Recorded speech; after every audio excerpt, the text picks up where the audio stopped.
புதுவை தமிழ்ச்சங்கத்தில் திருவள்ளுவர் சிலைக்கு மணக்குள விநாயகர் கல்விக் குழுமத்தின் தலைவர் தனசேகரன் மாலை அணிவித்தார். புதுவை தமிழ்ச்சங்கத்தில் திருவள்ளுவர் சிலை நிறுவப்பட்ட நாளை முன்னிட்டு மாதந்தோறும் 20ஆம் தேதி திருவள்ளுவர் சிலைக்கு மாலை அணிவித்து திருக்குறள் கூறும் நிகழ்வு நடைபெற்று வருகிறது. இதன் தொடர்ச்சியாக இந்த மாதம் நிகழ்ச்சிக்கு தமிழ்ச்சங்கத்தின் தலைவர் கலை மாமணி முனைவர் முத்து தலைமை தாங்கினர். செயலாளர் சீனு மோகன்தாஸ் வரவேற்புரை நிகழ்த்தினர். இதில் சிறப்பு அழைப்பாளராக மணக்குள விநாயகர் கல்விக் குழுமத்தின் தலைவர் தனசேகரன் கலந்து கொண்டு திருவள்ளுவர் திருவுருவச் சிலைக்கு மாலை அணிவித்து திருக்குறள் கூறும் நிகழ்ச்சியினை துவக்கி வைத்தார். இந்நிகழ்ச்சியில் பொருளாளர் அருள் செல்வம், துணைத் தலைவர் திருநாவுக்கரசு, முன்னாள் செயலாளர் பொறியாளர் பாலசுப்ரமணியம், ஆட்சிக்குழு உறுப்பினர் சுரேஷ்குமார், சிவேந்திரன், ஆனந்தராஜன், புதுவை தனியார் பள்ளிகள் கூட்டமைப்பின் தலைவர் ரங்கநாதன் உள்ளிட்ட பலர் கலந்து கொண்டனர். விழாவில் பங்கேற்ற மாணவர்களுக்கு திருக்குறள் நூல் வழங்கப்பட்டது.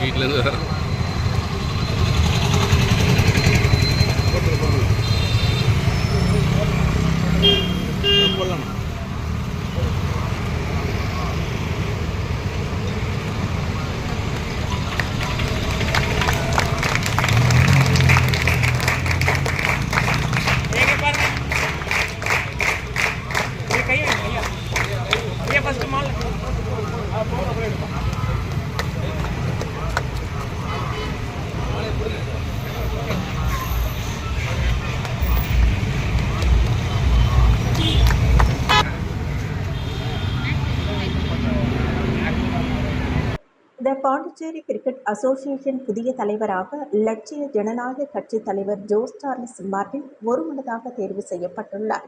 த பாண்டிச்சேரி கிரிக்கெட் அசோசியேஷன் சங்கம் சார்பில் செய்தியாளர்கள் சந்திப்பு நடைபெற்றது. இதில் சங்க செயலாளர் பாபு செய்தியாளர்களை சந்தித்தார். அப்போது அவர் கூறுகையில், தி பாண்டிச்சேரி கிரிக்கெட் அசோசியேஷன் சங்கத்தின் புதிய தலைவராக லட்சிய ஜனநாயக கட்சி தலைவர் ஜோஸ் சார்லஸ் மார்டின் ஒருமனதாக தேர்வு செய்யப்பட்டுள்ளார் என்றும், மேலும் புதிய நிர்வாகிகளான சங்கத்தின் செயலாளராக பாபு, பொருளாளராக டாக்டர் துரைசாமி, துணைத் தலைவராக கலியமூர்த்தி, துணை செயலாளராக மைக்கேல், நிர்வாகிகளாக அரவிந்த் ஆகியோரும் தற்பொழுது தேர்வு செய்யப்பட்டு அறிவிக்கப்பட்டுள்ளதாகவும், இன்னும் சில நிர்வாகிகள் தேர்ந்தெடுக்கப்பட உள்ள நிலையில் புதுச்சேரியில் கிரிக்கெட்டை வளர்க்க 58 ஆண்டுகால பாரம்பரியமும் பெருமையும் கொண்ட இந்த சங்கத்தை மேலும் வலுப்படுத்திட பிசிசி உடன் இணைந்து புதுச்சேரியில் தரமான கிரிக்கெட் வளர்ச்சியினை கொண்டு வர முயற்சி செய்து வருவதாகவும் தெரிவித்தார். மேலும் இதன் மூலம் புதுச்சேரி மண்ணின் திறமையான இளைஞர்கள் விளையாட்டுத் துறையில் ஜொலிக்க தேவையான அனைத்து முன்னேற்பாடுகளும் தொடங்கப்பட்டுள்ளதாகவும், அது மட்டுமன்றி முதல்கட்டமாக புதுச்சேரியில் கிரிக்கெட்டை பலப்படுத்தும் நோக்கில் புதுச்சேரி பிரீமியர் லீக் மற்றும் லீக் போட்டிகள் விரைவில் தொடங்கப்பட உள்ளது. இந்த போட்டிகளில் உள்ளூர் திறமையானவர்களுக்கு தங்கள் திறமைகளை வெளிப்படுத்தி உலக அளவில் அவர்களது திறமையினை கொண்டு சேர்க்கும் ஒரு முன்னெடுப்பாக பிரீமியர் லீக் தொடங்கப்பட்டுள்ளதாகவும் தெரிவித்தார்.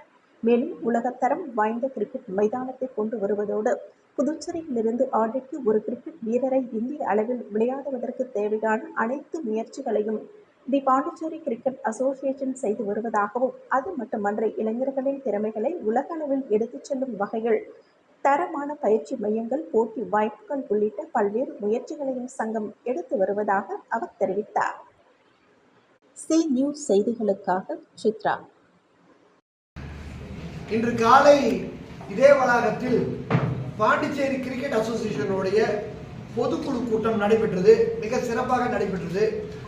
அதில் ஒருமனதாக இன்று புதுச்சேரியின் இளைஞர்களின் நம்பிக்கை நட்சத்திரம், யூத் ஐகான், புதுச்சேரி இளைஞர்களுக்கு எதிர்காலத்தை பிரகாசமாக ஆக்க இளைஞர்கள் நடுவில் விஸ்வரூபம் எடுத்திருக்கிற திரு ஜோஸ் சார்லஸ் மார்டின் அவர்களை புதுச்சேரி கிரிக்கெட் அசோசியேஷனுடைய தலைவராக ஒருமனதாக தேர்ந்தெடுக்கப்பட்டார். அந்த பொறுப்பை ஏற்றுக்கொள்ள அவர் ஒப்புக்கொண்டதுக்கு முன்னாள் தலைவரும் இப்பொழுது செக்ரட்டரியாக நானும் என் குழுவும் அவருக்கு நன்றியை தெரிவித்துக் கொள்கிறோம். இதன் மூலமாக பாண்டிச்சேரியிலேயே ஒரு குறிப்பிட்ட சங்கத்தில் 58 ஆண்டுகளாக ஒரு சங்கம் உயிர்ப்புடன் இருக்கிறது, தொடர்ந்து செயல்பட்டு கொண்டிருக்கிறது என்றால் அதில் பாண்டிச்சேரி கிரிக்கெட் அசோசியேஷனும் ஒன்று. வரப்போற வருஷம் 60வது ஆண்டை